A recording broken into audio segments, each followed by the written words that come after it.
Cela peut ressembler à un tourbillon émotionnel dont tu ne sais pas comment sortir.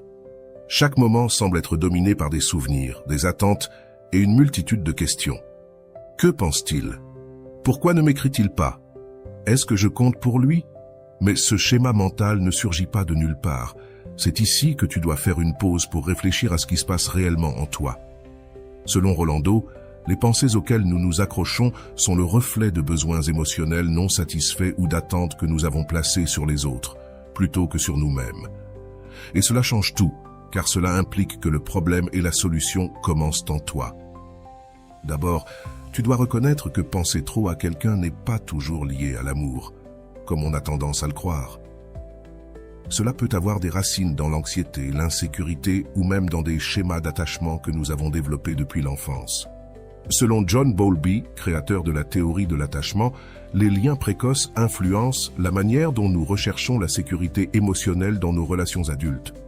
Donc, si tu trouves difficile de cesser de penser à quelqu'un, cela pourrait être parce que tu cherches inconsciemment chez cette personne la validation que tu devrais t'offrir à toi-même. L'une des raisons pour lesquelles ces pensées deviennent si intenses, c'est parce que nous les nourrissons avec notre imagination et nos attentes. Lorsque nous ne recevons pas de réponse claire de l'autre personne, notre esprit comble les vides avec des suppositions, souvent négatives. Selon Rolando, le silence de l'autre n'est pas un reflet de ta valeur, mais de ses propres processus. Toutefois, tant que tu ne prends pas conscience de cela, il est facile de tomber dans le piège d'interpréter son manque d'attention comme un signe qu'il y a quelque chose qui ne va pas chez toi. Un autre aspect clé à considérer est l'impact de ces pensées sur ton énergie émotionnelle.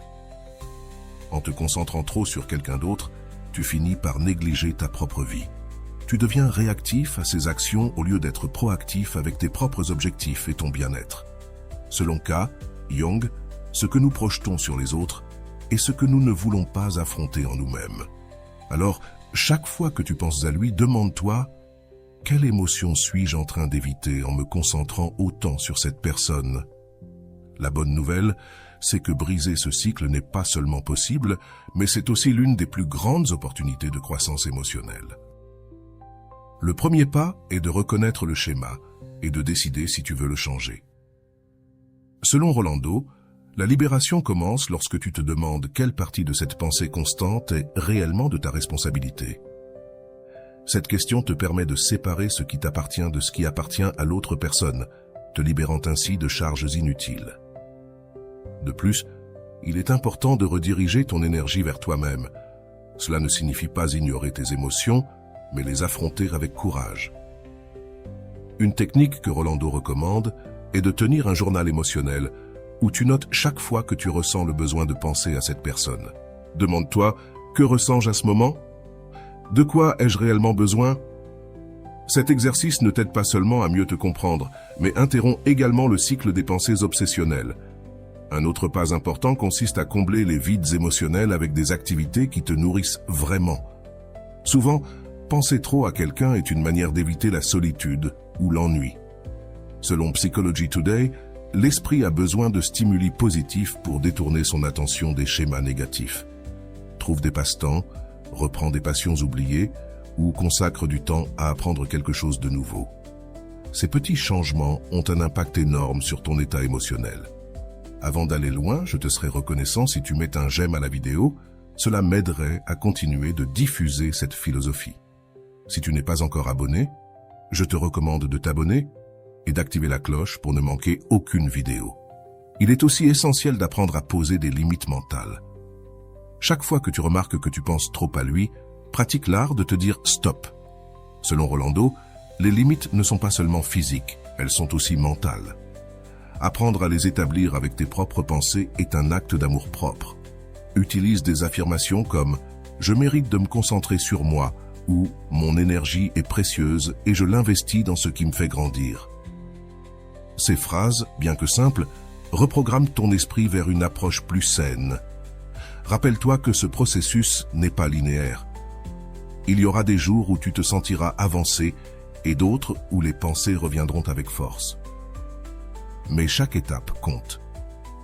Selon Carl Rogers, la transformation personnelle ne se fait pas du jour au lendemain. c'est le résultat de petites décisions conscientes que tu prends chaque jour. Avec chaque décision que tu prends pour prioriser, tu es en train de construire une version plus forte et plus sûre de toi-même. Enfin, il est crucial de t'entourer de personnes qui te soutiennent dans ce chemin. Parle à des amis ou à ta famille qui t'écoutent sans te juger et qui t'aident à voir les choses sous un angle plus équilibré. Selon Rolando, l'environnement que tu choisis reflète la manière dont tu prends soin de toi. Choisis donc des relations qui t'enrichissent et non qui te vident. Et souviens-toi, ce processus ne consiste pas à oublier cette personne, mais à te rappeler qui tu es et ce que tu mérites vraiment. Penser constamment à un homme peut être une expérience accablante qui consomme ton énergie émotionnelle et mentale. Ce cycle de pensée répétitive est souvent alimenté par des émotions non résolues, des attentes non comblées ou une connexion émotionnelle intense que tu ne sais pas comment gérer. Selon Rolando, l'esprit ne se fixe pas sur ce qu'il comprend, mais sur ce qu'il ne peut pas résoudre. Cela signifie que chaque fois que tu te retrouves piégé dans ses pensées, ton esprit cherche des réponses ou une conclusion qu'il n'a pas pu obtenir. L'un des premiers pas pour aborder cette situation est de reconnaître ce qui se passe. Penser constamment à quelqu'un ne signifie pas toujours de l'amour. Cela reflète souvent un besoin de validation, d'attention ou même un vide émotionnel que tu essaies de combler. Selon Rolando, ce que nous ne résolvons pas à l'intérieur de nous, nous le projetons vers l'extérieur. Ainsi, la clé n'est pas de contrôler tes pensées, mais de comprendre ce qui les provoque. Parfois, ces pensées proviennent d'un sentiment d'incertitude. Peut-être que cette personne n'a pas clarifié ses intentions, ou peut-être que toi-même tu as des doutes sur ce que tu veux vraiment. Selon Rolando, l'incertitude est le terrain fertile où poussent les pensées obsessionnelles. Cette ambiguïté peut être difficile à supporter, mais elle est aussi une occasion de réfléchir à ce dont tu as besoin pour te sentir en sécurité et équilibré. Un autre facteur important à prendre en compte est la manière dont les pensées répétitives affectent ton estime de toi. Quand tu concentres toute ton attention sur quelqu'un d'autre, il est facile de perdre de vue ta propre valeur. Selon Daniel Brandon, l'estime de soi est la base de toute relation saine. Si tu te retrouves à trop penser à quelqu'un, il se peut que ce soit le moment de te demander « Est-ce que je priorise ses besoins par rapport aux miens ? Est-ce que je cherche en lui quelque chose que je devrais trouver en moi ?» Une stratégie puissante pour briser ce cycle est de rediriger ton énergie vers toi-même, plutôt que de passer ton temps et ton attention sur quelqu'un qui n'est pas présent dans ta vie de la manière dont tu en as besoin. Concentre-toi sur des activités qui te remplissent de satisfaction et de sens. Selon Rolando, investir dans ton développement personnel améliore non seulement ta vie, mais change aussi la manière dont les autres te perçoivent. En te concentrant sur toi, tu commences à projeter une énergie de sécurité et de confiance bien plus attractive. Il est aussi crucial d'apprendre à identifier les déclencheurs de ces pensées. Ce sont peut-être certains mots, lieux ou souvenirs qui te ramènent à penser à cette personne. Une fois que tu les as identifiés, tu peux commencer à travailler sur la manière de les gérer. Selon Psychology Today, la conscience est le premier pas pour changer n'importe quel schéma mental. Cela ne signifie pas éviter les déclencheurs, mais les affronter avec une nouvelle perspective. À mesure que tu avances dans ce processus, tu découvriras peut-être que beaucoup de tes pensées sont basées sur des suppositions, pas sur des faits. Peut-être que tu interprètes son silence comme du désintérêt ou son manque de contact comme un signe de rejet. Selon Rolando, l'interprétation erronée des actions des autres est l'une des principales sources de souffrance émotionnelle. Demande-toi, quelle preuve réelle ai-je pour soutenir ces pensées ? Tu te rendras souvent compte que tu crées des histoires dans ton esprit qui ne reflètent pas la réalité. La pratique de la gratitude peut aussi être un outil précieux. Quand tu te concentres sur ce que tu as plutôt que sur ce qu'il te manque, tu commences à changer de perspective. Selon une étude publiée dans la Harvard Business Review, la gratitude active des zones du cerveau liées au bonheur et à la satisfaction. Chaque fois que tu te retrouves à penser à cette personne, prends un moment pour réfléchir à quelque chose pour lequel tu es reconnaissant dans ta propre vie. Un autre aspect important est de comprendre que les pensées obsessionnelles ne se résolvent pas en luttant contre elles. Selon Carl Rogers, ce que tu résistes persiste. Au lieu d'essayer de bloquer ces pensées, permets-toi de les ressentir, puis redirige ton attention vers quelque chose qui te fait du bien. Cela réduit non seulement leur intensité, mais t'enseigne aussi à mieux gérer tes émotions. La patience avec toi-même est essentielle pendant ce processus. Changer un schéma mental ne se fait pas en un jour, et il est probable que tu auras des jours où tu te sentiras à nouveau piégé. Selon Rolando, la transformation personnelle n'est pas linéaire, mais chaque petit progrès est une victoire. Célèbre tes réussites, aussi petites soient-elles, et rappelle-toi que chaque pas compte. Enfin, entoure-toi d'un environnement qui te soutient dans ce chemin. Parle à des amis ou à ta famille qui peuvent t'offrir une perspective équilibrée et t'aider à rester concentré sur toi-même. Selon Psychology Today, un système de soutien solide est essentiel pour surmonter ce genre de situation. Un soutien solide peut faire la différence entre se sentir piégé et trouver une issue. Ce processus ne consiste pas seulement à arrêter de penser à quelqu'un, mais à redécouvrir ta propre valeur et à construire une vie qui reflète qui tu es vraiment. Lorsque tu réussiras cela, tu te rendras compte que tu n'as plus besoin que quelqu'un d'autre comble les vides, car toi-même tu seras devenu ta plus grande source de force et de satisfaction. Partage ton inspiration dans les commentaires. Ma paix n'est pas à vendre. Il est naturel que, lorsque tu penses constamment à quelqu'un, ton esprit cherche des réponses pour justifier cette focalisation. Souvent, cela se produit parce qu'il y a des émotions ou des besoins non résolus qui demandent de l'attention. Selon Rolando, les pensées qui persistent ne sont pas seulement des idées isolées. Elles sont la manière dont ton esprit te demande de faire face à ce que tu ressens réellement. Dans ce cas, cette personne peut être devenue un symbole de quelque chose de plus profond, une connexion émotionnelle, un désir non réciproque ou même une insécurité que tu n'as pas encore entièrement identifiée. Une erreur commune que l'on fait souvent est de croire que penser à quelqu'un de manière répétée signifie nécessairement de l'amour. Cependant, la réalité peut être différente. Bien souvent, ces pensées sont davantage liées à l'incertitude ou au manque de clarté dans une relation qu'à un véritable sentiment romantique. Le cerveau humain cherche des modèles et une clôture émotionnelle lorsque quelque chose reste inachevé. L'esprit a tendance à rester piégé. C'est pourquoi il est crucial de te poser la question: que veux-tu vraiment de cette personne et pourquoi t'y concentres-tu autant? L'ambiguïté émotionnelle peut être l'un des facteurs les plus importants derrière ces pensées persistantes. Lorsque tu n'as pas de clarté sur la place que tu occupes dans la vie de quelqu'un, ton esprit a tendance à remplir ces vides avec des hypothèses, souvent négatives. Selon Rolando, le manque de communication n'affecte pas seulement la relation avec l'autre, mais aussi ta relation avec toi-même, en alimentant le doute et l'insécurité. Au lieu de supposer, cherche des moyens d'obtenir de la clarté, que ce soit en communiquant directement ou en réfléchissant à tes attentes. Dans de nombreux cas, les pensées obsessionnelles sont une manière d'éviter de faire face à d'autres domaines de ta vie. Peut-être qu'il y a des aspects de ton travail, de ta santé ou de tes relations familiales que tu mets de côté, et te concentrer sur cette personne devient une distraction. Selon Kohn, lorsque nous n'affrontons pas nos ombres intérieures, nous les projetons sur les autres. C'est un moment parfait pour te demander: qu'est-ce que j'évite en pensant autant à cette personne? L'impact de ces pensées sur ton estime de toi est un autre aspect que tu ne peux ignorer. Lorsque tu concentres toute ton énergie sur quelqu'un d'autre, tu risques de négliger ta propre valeur et tes propres besoins. Selon Rolando, chercher constamment chez les autres ce que tu devrais trouver en toi-même est l'un des moyens les plus rapides de te perdre. Cela ne signifie pas que tu dois ignorer tes sentiments, mais que tu dois les équilibrer avec une approche plus consciente de toi-même. Un pas pratique pour commencer à briser ce cycle est d'identifier les modèles dans tes pensées. À quel moment de la journée as-tu tendance à penser le plus à cette personne? Qu'est-ce qui déclenche ces pensées? Selon Psychology Today, reconnaître les modèles mentaux te permet de prendre des mesures spécifiques pour les changer.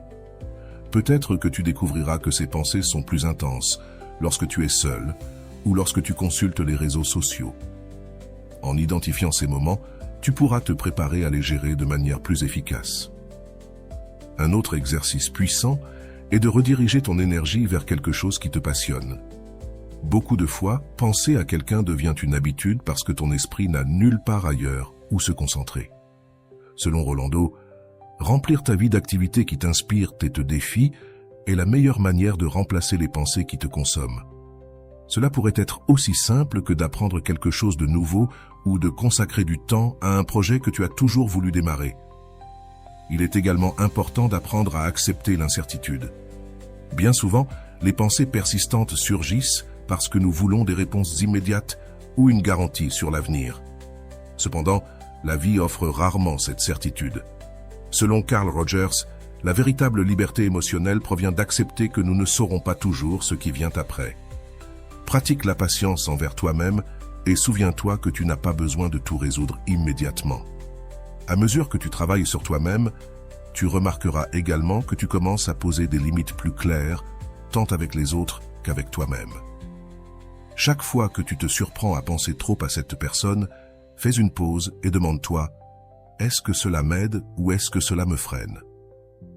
Selon Rolando, apprendre à dire non à tes propres pensées est un acte d'amour propre. Cette habitude ne réduira pas seulement l'intensité de ces pensées, mais renforcera aussi ta capacité à te concentrer sur ce qui compte vraiment. Enfin, rappelle-toi que ce processus est un chemin, pas une destination. Il y aura des jours où tu te sentiras que tu avances et d'autres où tu auras l'impression de reculer, mais chaque petit pas compte. La transformation ne se produit pas en grands sauts, mais dans de petites avancées qui s'ajoutent avec le temps. Permets-toi d'être humain, de faire des erreurs et d'apprendre à mesure que tu progresses, car au final, ce chemin ne consiste pas seulement à arrêter de penser à quelqu'un, mais à redécouvrir tout ce que tu es lorsque tu choisis enfin de te prioriser. Partage ton inspiration dans les commentaires. Ma paix n'est pas à vendre. Penser constamment à quelqu'un peut ressembler à un cycle sans fin qui semble difficile à briser. Cependant, la première chose que tu dois comprendre est que tu n'es pas piégé dans ce schéma. Tu as le pouvoir de le changer si tu choisis d'agir. Souvent, ces pensées surgissent parce que nous essayons de trouver un sens ou une conclusion dans quelque chose qui n'est pas clair. Plutôt que de laisser ces idées te dominer, demande-toi « Que puis-je faire aujourd'hui pour me concentrer sur moi et non sur cette personne ?» Il est important de se rappeler que l'excès de pensée sur quelqu'un peut être lié au besoin de validation. Peut-être que tu as lié ton estime de toi à la place que tu occupes dans la vie de cette personne, mais c'est un bon moment pour te demander « Qui suis-je en dehors de cette relation ou connexion ?»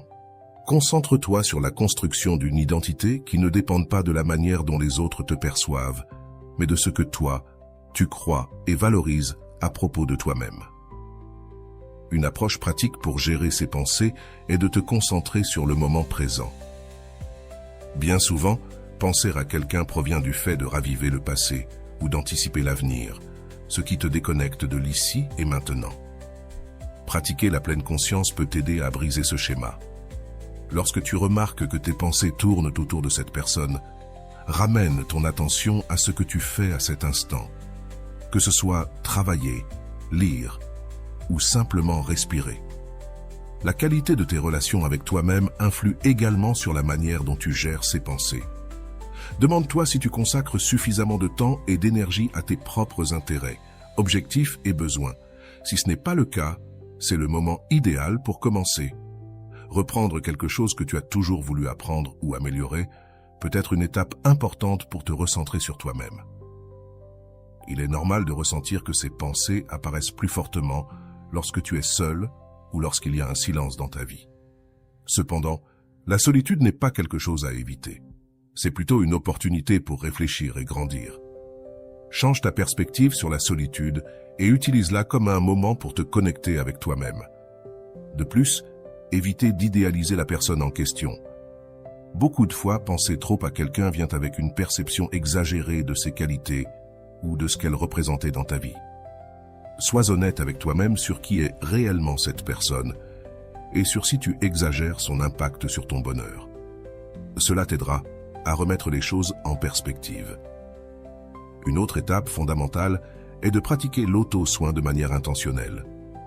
Cela n'inclut pas seulement de prendre soin de ton corps, mais aussi de ton esprit et de tes émotions. Consacre du temps à des activités qui te nourrissent et te font te sentir bien avec toi-même. Lorsque tu te priorises, les pensées sur les autres commencent à occuper une place moins centrale dans ta vie. Il est également utile de défier les pensées récurrentes avec des questions. Chaque fois que tu penses à cette personne, demande-toi pourquoi je pense à cela maintenant. Quelle émotion est derrière cette pensée? En te confrontant à tes propres questions, tu peux commencer à désactiver le schéma automatique qui nourrit ces idées. Rappelle-toi que ce processus n'est pas linéaire. Il y aura des jours où tu te sentiras plus fort et d'autres où les pensées reviendront avec intensité. Dans ces moments, sois patient avec toi-même et reconnais que les progrès ne se mesurent pas toujours en grands pas, mais en petites décisions quotidiennes qui te rapprochent davantage de la paix que tu cherches. Enfin, n'oublie pas de célébrer tes progrès. Chaque fois que tu choisis de te concentrer sur toi-même, chaque fois que tu parviens à rediriger ton attention vers quelque chose de positif, tu gagnes. Reconnais ces petites victoires, parce qu'ils le sont.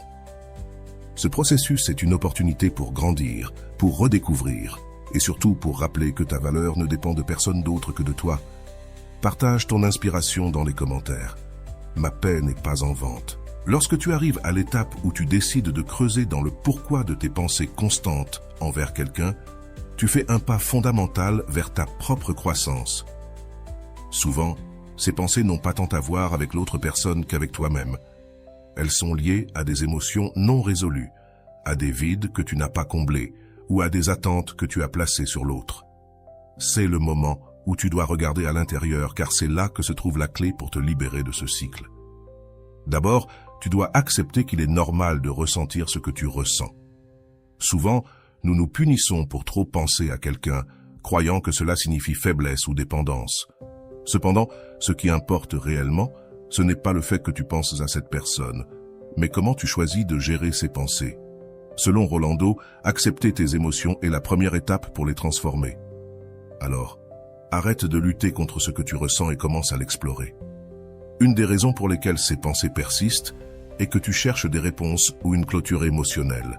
Réponses qui probablement ne viendront pas de la manière que tu espères.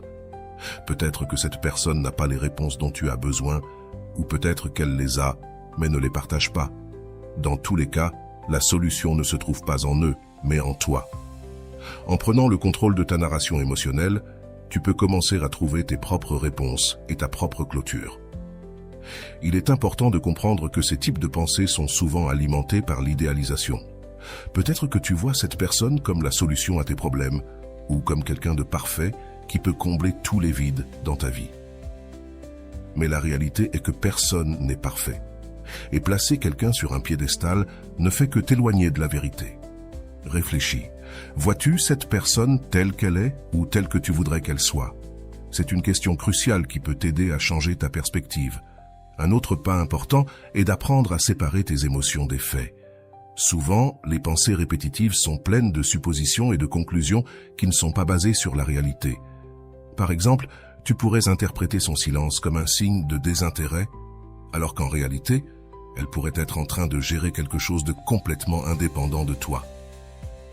Remets en question tes propres conclusions et cherche des preuves avant de leur accorder trop d'importance. La patience avec toi-même est essentielle dans ce processus. Tu ne peux pas changer un schéma mental du jour au lendemain, et c'est normal que cela prenne du temps. L'important est que tu travailles dessus en faisant de petits pas chaque jour pour reprendre le contrôle de ton esprit et de tes émotions. Selon Rolando, les progrès ne sont pas toujours visibles, mais cela ne signifie pas qu'ils n'ont pas lieu. Fais confiance au processus et continue d'avancer. Pendant que tu travailles là-dessus, il est utile de te concentrer sur des activités qui t'apportent de l'énergie positive. Cela peut être aussi simple que sortir marcher, lire un livre inspirant ou consacrer du temps à un hobby que tu apprécies. Ces activités ne te distraient pas seulement des pensées obsessionnelles, mais elles te rappellent aussi qu'il y a bien plus dans ta vie que cette personne.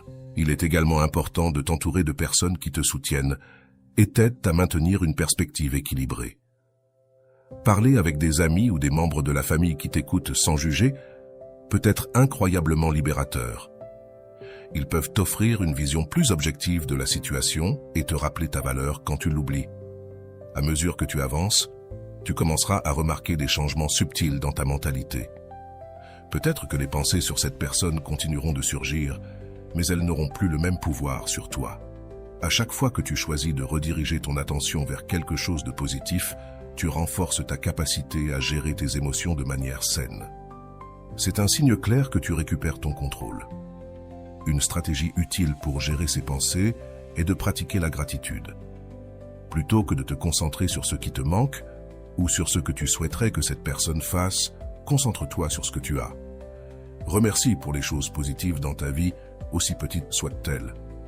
Ce changement de perspective peut transformer complètement ton état émotionnel et t'aider à voir les choses sous un angle plus positif. Enfin, souviens-toi que ce processus ne consiste pas à oublier cette personne, mais à te rappeler à toi-même. C'est un voyage vers la compréhension de soi, la valorisation de soi et la croissance personnelle. Et bien que cela puisse être difficile, c'est l'un des plus grands cadeaux que tu puisses te faire. Chaque pas que tu fais sur ce chemin te rapproche de la paix et de l'équilibre que tu mérites. Si la vidéo te plaît, écris dans les commentaires « Ma paix n'est pas en vente ». L'esprit a une capacité surprenante à s'accrocher à ce qu'il ne peut résoudre, et c'est pourquoi il est si courant que les pensées sur quelqu'un persistent, même quand nous ne le voulons pas. Ce que tu dois comprendre, c'est que tu n'es pas piégé dans ce cycle. Tu as le pouvoir de changer la narration à chaque fois que ton esprit revient à cette personne. Tu es face à une opportunité de creuser dans ce dont tu as vraiment besoin et de recentrer ton attention sur toi-même.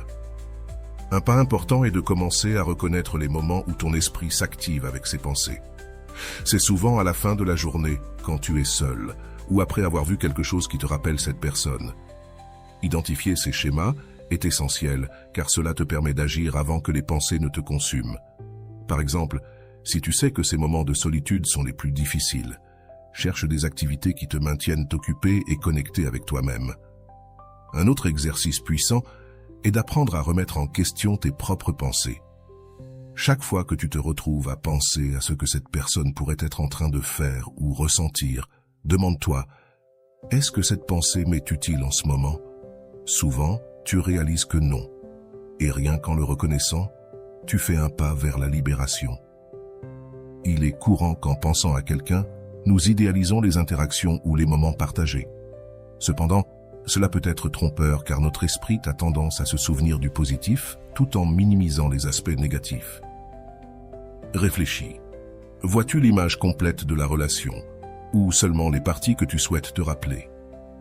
Cette honnêteté envers toi-même est essentielle pour avancer. Parfois, ces pensées persistantes sont aussi liées à un sentiment de perte, pas nécessairement de la personne, mais de ce qu'elle représentait pour toi. Peut-être que cette personne symbolisait une étape de ta vie, un espoir, ou même une idée de toi-même que tu sens maintenant disparue. Reconnaître cela t'aide à séparer la personne des significations que tu lui as attribuées, te permettant ainsi de te concentrer sur ce que tu as vraiment besoin de guérir. Il est essentiel d'apprendre à établir des limites avec toi-même. Lorsque tu réalises que tu investis trop de temps et d'énergie mentale dans quelqu'un, fais une pause consciente. Tu peux te dire, je vais consacrer 5 minutes à y penser, puis rediriger mon attention. Ce type de limite ne t'aide pas seulement à mieux gérer tes pensées, mais il renforce aussi ta capacité à prioriser ton bien-être. Consacrer du temps à explorer tes propres intérêts est une manière efficace de changer de perspective. Peut-être qu'il y a quelque chose que tu as toujours voulu apprendre ou faire, mais que tu as repoussé. Maintenant, c'est le moment de prioriser ces activités. En le faisant, tu remplis ton temps de manière productive et tu reconstruis une identité qui ne dépend de personne d'autre. Le soin de soi joue également un rôle crucial dans ce processus. Consacre du temps à prendre soin de ton corps et de ton esprit. Cela peut inclure l'exercice, le sommeil, la méditation ou la pratique de techniques de respiration consciente. Lorsque tu prends soin de toi, tu envoies un message clair. Tu es une priorité dans ta propre vie et cela change tout. Il est aussi important de se rappeler que les pensées ne définissent pas qui tu es. Le fait de penser constamment à quelqu'un ne signifie pas que tu es faible ou que tu échoues d'une manière ou d'une autre. Ces pensées sont un signe qu'il y a quelque chose dans ta vie qui a besoin d'attention. Et c'est normal de prendre du temps pour explorer ce que c'est. Avec le temps, tu remarqueras qu'en investissant davantage en toi-même, ces pensées commencent à perdre de leur intensité. Ce n'est pas qu'elles disparaissent magiquement, mais elles cessent d'avoir le contrôle sur tes émotions et tes actions. C'est un changement puissant, car cela te rend le pouvoir que tu avais peut-être perdu. Enfin, ne sous-estime pas l'impact de célébrer tes progrès. Chaque fois que tu choisis de te concentrer sur toi, chaque fois que tu choisis de prioriser ton bien-être plutôt que les pensées obsessionnelles, tu avances. Reconnais ces moments comme des victoires, car ce sont des victoires. Ce chemin n'est pas facile, mais il est profondément transformateur, et chaque étape que tu franchis te rapproche de la version de toi-même que tu veux être. Partage ton inspiration dans les commentaires, ma paix n'est pas en vente. Penser constamment à quelqu'un peut sembler une lourde charge, mais c'est aussi une opportunité pour approfondir ton autoconnaissance. Au lieu de te punir pour ces pensées, essaie de les voir comme un signe qu'il y a quelque chose en toi qui a besoin d'attention. Peut-être une émotion non exprimée, une peur non affrontée, ou même un désir que tu n'as pas encore complètement reconnu. Faire face à ces pensées observées avec curiosité, plutôt qu'avec jugement, peuvent changer complètement ta perspective. Lorsque tu te trouves pris dans ce cycle, prends un moment pour respirer et revenir au présent. Souvent, nos pensées nous ramènent au passé, ravivant des moments que nous ne pouvons plus changer, ou au futur, anticipant des scénarios qui peut-être ne se réaliseront jamais. Pratiquer la pleine conscience, en te concentrant sur ce qui se passe ici et maintenant, peut être un outil puissant pour rompre ce schéma et revenir à un état de calme. Il est aussi essentiel de créer un environnement qui t'inspire et te soutienne durant ce processus. Entoure-toi de personnes qui te soutiennent et t'aident à voir ta propre valeur, surtout lorsque tu te sens vulnérable. Cela peut faire une grande différence. Ces connexions positives agissent comme des rappels que tu n'es pas seul et que ton bien-être est important. Dans ce cheminement, la patience envers toi-même est essentielle. Il y aura des jours où tu te sentiras avancer, et d'autres où il semblera que tu recules, mais chaque petit pas compte. Même les jours difficiles sont des opportunités pour apprendre quelque chose de nouveau sur toi-même et renforcer ta résilience émotionnelle. Réfléchis aussi à ce que tu apprends de cette expérience. Parfois, les situations les plus difficiles sont celles qui nous enseignent les leçons les plus précieuses. Demande-toi, que puis-je tirer de cela ? Quels aspects de moi-même suis-je en train de découvrir que je n'avais pas remarqué auparavant ? Ces questions ne t'aident pas seulement à donner un sens à l'expérience, elles te permettent aussi de grandir. Souviens-toi que c'est bien de demander de l'aide si tu sens que ces pensées affectent ton bien-être. Parler avec un thérapeute ou un mentor peut te fournir des outils supplémentaires pour gérer tes émotions et clarifier ton esprit. Chercher du soutien n'est pas un signe de faiblesse, mais de force et de détermination pour améliorer ta vie. En outre, commence à visualiser la vie que tu veux pour toi, indépendamment de cette personne. Fais une liste de tes objectifs, rêves et aspirations. Réfléchis à ce que tu dois faire pour construire cette vie et commence à prendre des mesures pour y parvenir. Cette approche t'aide à reprendre le contrôle et à diriger ton énergie vers quelque chose de positif. Chaque fois que tu choisis de te concentrer sur toi-même, plutôt que de laisser ces pensées te consumer, tu envoies un message clair. Tu mérites ta propre attention et ton propre soin. Ce changement de mentalité ne transforme pas seulement la façon dont tu te sens, il transforme aussi la manière dont tu te connectes avec les autres. Tu te positionnes comme une personne forte, consciente et concentrée. Enfin, célèbre tes progrès, aussi petits soient-ils. Chaque jour où tu choisis de prioriser et chaque fois que tu réussis à rediriger ton attention, tu renforces ta confiance en toi et tu construis une relation plus saine avec toi-même. Ce processus n'est pas seulement une question de cesser de penser à quelqu'un, c'est aussi découvrir combien tu peux grandir lorsque tu choisis de te prioriser. Ce chemin est un investissement en toi.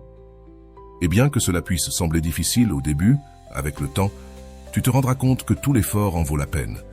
Car à la fin, il ne s'agit pas de cesser de penser à quelqu'un d'autre, mais de te rappeler que tu es suffisant et que tu mérites une vie pleine de paix, de sens et d'authenticité. Clara avait toujours été une personne réfléchie, avec une tendance naturelle à analyser chaque détail de ses relations. Dans son cercle d'amis, elle était connue comme la conseillère, celle qui avait toujours un conseil à donner et une perspective claire sur les problèmes des autres. Cependant, lorsqu'il s'agissait de ses propres sentiments, les choses se compliquaient. Il y avait quelqu'un qui occupait son esprit d'une manière qu'elle ne comprenait pas. Alejandro, un collègue qu'elle avait rencontré quelques mois plus tôt dans un projet professionnel. Dès le début, Alejandro lui avait paru fascinant. Il avait cette combinaison de charisme et de profondeur difficile à ignorer. Chaque conversation avec lui semblait significative, comme s'il parvenait à se connecter au-delà du superficiel. Clara ne pouvait s'empêcher de se sentir attirée par sa façon de penser, son sens de l'humour et surtout sa capacité à écouter sans juger. Mais il y avait un problème. Alejandro semblait toujours être à moitié là, comme s'il n'ouvrait pas complètement son cœur. Au fil du temps, Clara commença à remarquer qu'elle pensait à lui beaucoup plus qu'à toute autre personne. Peu importe combien elle était occupée, son esprit trouvait toujours un moyen de revenir à Alejandro. Au début, elle justifiait cela en pensant que c'était à cause de leur travail ensemble. Mais elle se rendit vite compte qu'il y avait autre chose. Ses pensées n'étaient pas seulement fréquentes, elles étaient aussi accompagnées de questions. Que faisait-il? Pensait-il à elle de la même manière? Il y avait quelque chose qu'elle ne voyait pas. Un après-midi, après une longue journée au bureau, Clara décida de sortir se promener pour clarifier ses pensées. En marchant dans le parc près de chez elle, elle se rappela quelque chose qu'elle avait lu dans un livre de développement personnel. Les pensées récurrentes sont l'esprit qui essaie de résoudre un conflit intérieur. Ces mots résonnèrent en elle. Peut-être que son obsession pour Alejandro n'était pas tant liée à lui, mais à quelque chose en elle-même. Dès ce moment, Clara décida d'observer ses pensées de manière plus attentive. Chaque fois que Alejandro apparaissait dans son esprit, elle se demandait « Que ressens-je réellement? Est-ce de l'admiration, de l'intérêt romantique ou autre chose ?» Cet exercice, bien que inconfortable au début, commença à lui fournir des indices sur ce qui se passait réellement en elle. Elle découvrit que, au-delà de son attirance pour Alejandro, il y avait un besoin de validation qu'elle n'avait pas reconnu auparavant. Elle se rendit compte qu'elle avait projeté sur lui une image de perfection qui peut-être ne correspondait pas à la réalité. Ce que Clara ne savait pas, c'est que Alejandro pensait aussi à elle, mais à la différence de Clara, il gardait ses sentiments sous contrôle. Alejandro appréciait profondément Clara en tant que collègue et personne, mais il luttait contre ses propres peurs et insécurités. Il avait vécu des expériences dans le passé qui le rendaient hésitant à s'ouvrir émotionnellement. Bien qu'il ressentît une connexion spéciale avec Clara, il ne savait pas s'il était prêt à faire le prochain pas. Pendant ce temps, Clara décide d'agir. Elle commença à consacrer plus de temps à ses propres intérêts et loisirs, reprenant le yoga, une activité qu'elle avait toujours appréciée mais qu'elle avait mise de côté par manque de temps. Elle commença également à écrire dans un journal, y notant ses pensées et émotions sans filtre. Cet espace d'introspection l'aida à comprendre que, bien qu'Alejandro fût une personne importante pour elle, elle ne pouvait pas lui permettre de dominer tout son monde mental. Un jour, lors d'une conversation informelle au bureau, Alejandro demanda à Clara comment elle allait dernièrement.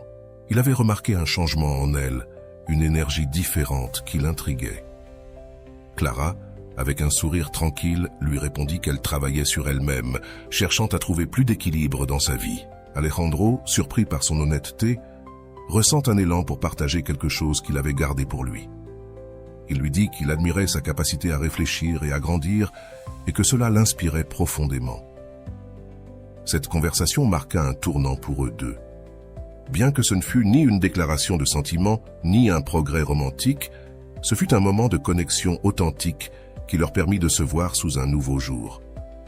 Clara ressortit de cet échange avec une sensation de clarté et de paix qu'elle n'avait pas ressentie depuis longtemps. Elle se rendit compte que, peu importe ce qui arriverait avec Alejandro, cela allait. Sa valeur ne dépendait pas de ce qu'il ressentait pour elle, mais de ce qu'elle avait découvert sur elle-même. De son côté, Alejandro commença à se demander s'il n'était pas en train de laisser ses peurs l'empêcher d'explorer quelque chose de potentiellement significatif. Pour la première fois depuis longtemps, il se permet de considérer la possibilité de s'ouvrir, de laisser quelqu'un voir au-delà de ses barrières. Pendant que Clara poursuivait son chemin d'auto-découverte, Alejandro commença à réfléchir au sien, se demandant s'il serait capable de surmonter ses barrières intérieures. Tous deux étaient dans un processus de transformation, chacun à son rythme et depuis son propre endroit. Et bien que le dénouement de leur histoire fût encore à écrire, ce qu'ils partageaient à ce moment-là était suffisant pour les pousser à continuer à grandir. Si tu veux, je peux continuer à développer comment les deux personnages affrontent leur processus individuel et quel impact cela a sur leurs relations et leur vie, à mesure que Clara poursuit son chemin d'autodécouverte. Elle commença à remarquer quelque chose d'intéressant. Ses pensées sur Alejandro continuèrent d'apparaître, mais elles n'avaient plus la même charge émotionnelle. Elle avait appris à observer ses pensées sans les laisser la contrôler, comme si elles n'étaient que des nuages passant dans le ciel de son esprit. Au lieu de s'obséder sur ce qu'elles signifiaient, elle les utilisait comme une occasion de se demander « De quoi ai-je besoin en ce moment ?» La question est devenue sa boussole émotionnelle. D'un autre côté, Alejandro, bien qu'il soit plus réservé, traversait aussi un processus intérieur. Les paroles de Clara durant cette conversation avaient laissé une empreinte en lui. La manière dont elle parlait de son propre développement personnel l'amena à réfléchir sur sa vie. Il commença à réaliser qu'il avait évité ses propres émotions, craignant d'affronter les blessures du passé. Cette prise de conscience le poussa à chercher des moyens de guérir, depuis la lecture sur le développement personnel, jusqu'à envisager la possibilité de parler à un thérapeute. Un jour, alors que Clara était assise dans son café préféré, écrivant dans son journal, elle reçut un message inattendu de la part de Alejandro. Il était court mais significatif. « Tu voudrais sortir marcher un jour ? Je pense qu'on a beaucoup de choses à se dire. » Clara, bien que surprise, ressentit une calme intérieure qu'elle n'avait jamais connue auparavant. Au lieu de se réjouir de manière démesurée ou de s'inquiéter de ce que cela pourrait signifier, elle répondit simplement « Bien sûr, fais-moi savoir quand cela t'arrange. » Lorsqu'ils se rencontrent finalement, la conversation s'engage naturellement. Alejandro, bien que nerveux, décida de s'ouvrir plus qu'il ne l'avait fait avec quiconque depuis longtemps. Il lui parla de ses peurs, de ses doutes et de la manière dont il admirait la façon dont elle avait pris le contrôle de sa vie. Clara, pour sa part, écouta attentivement, sans juger ni tenter de combler les silences. Ce fut un échange sincère qui leur permit de se voir sous un jour plus authentique. À partir de ce jour-là, leur relation commença à se transformer. Ce n'était plus un lien basé sur des attentes non dites ou des projections, mais sur une véritable connexion, honnête. Clara continuait à privilégier son développement personnel, veillant à ce que sa vie ne tourne pas uniquement autour de Alejandro. Lui, de son côté, apprenait à être plus conscient de ses émotions et à exprimer ce qu'il ressentait réellement. Tous deux étaient sur le même chemin, mais respectaient les rythmes individuels de l'autre. Avec le temps, Clara se rend compte que son processus de penser moins à Alejandro n'avait pas été une tentative de l'éloigner, mais de se retrouver elle-même. Et dans cette rencontre avec elle-même, elle avait découvert une version d'elle plus forte, plus sûre d'elle, et plus capable d'aimer de manière authentique.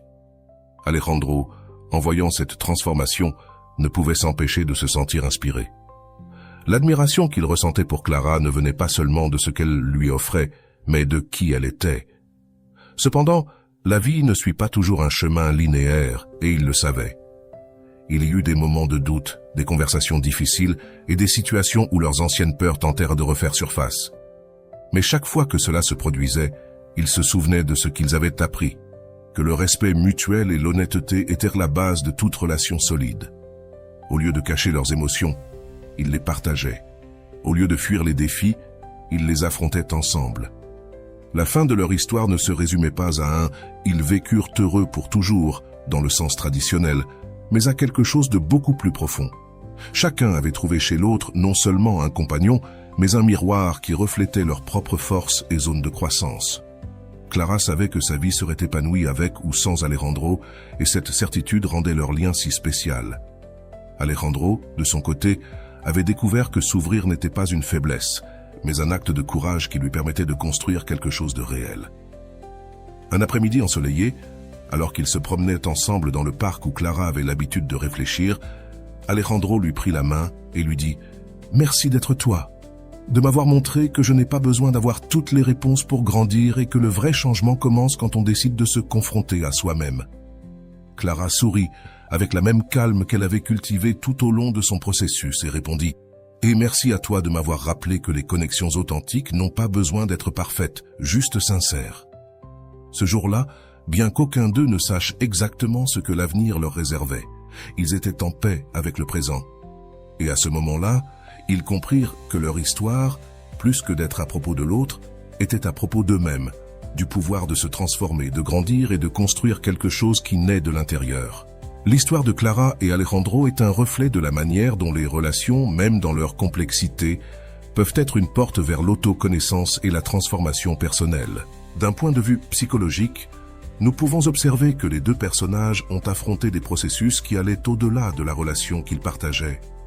Clara découvrit que ses pensées persistantes n'étaient pas vraiment à propos d'Alejandro, mais des insécurités et besoins émotionnels qu'elle devait résoudre en elle-même.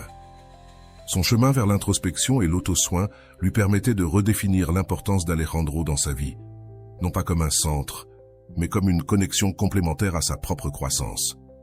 Alejandro, de son côté, affronta ses propres barrières émotionnelles. Sa résistance initiale à s'ouvrir n'était que le reflet de blessures non guéries et de peurs accumulées au fil du temps. En voyant l'exemple de Clara, il comprit que grandir ne signifie pas éliminer les émotions difficiles, mais les accepter et apprendre à travailler avec elles. Les deux personnages sont un rappel que les relations ne sont pas faites pour nous résoudre, mais pour nous aider à découvrir des parties de nous-mêmes que nous avions peut-être ignorées.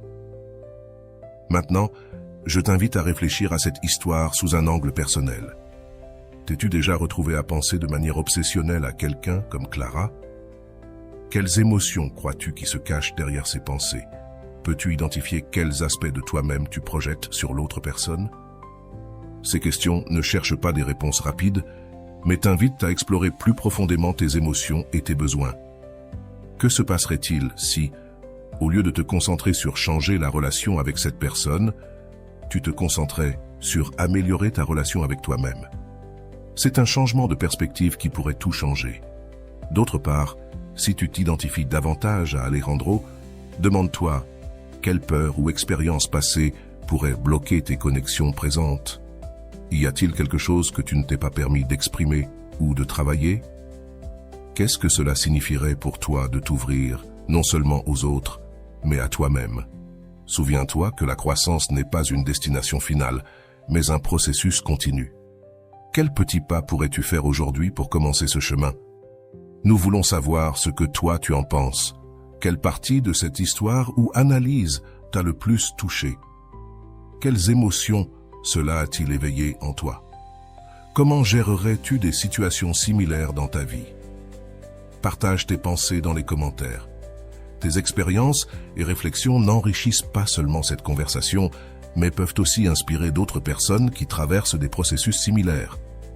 Parce qu'en fin de compte, grandir est un chemin que nous ne parcourons jamais seuls, et chaque pas que nous faisons contribue à un changement positif en nous et autour de nous. Et voilà, j'espère que vous avez trouvé beaucoup de valeur dans cette vidéo. Merci d'être resté jusqu'à la fin de cette vidéo. J'adore quand vous faites ça. Si vous voulez une autre vidéo sur ce sujet, écrivez en commentaire « J'en veux encore plus ». J'espère vous revoir dans une autre vidéo.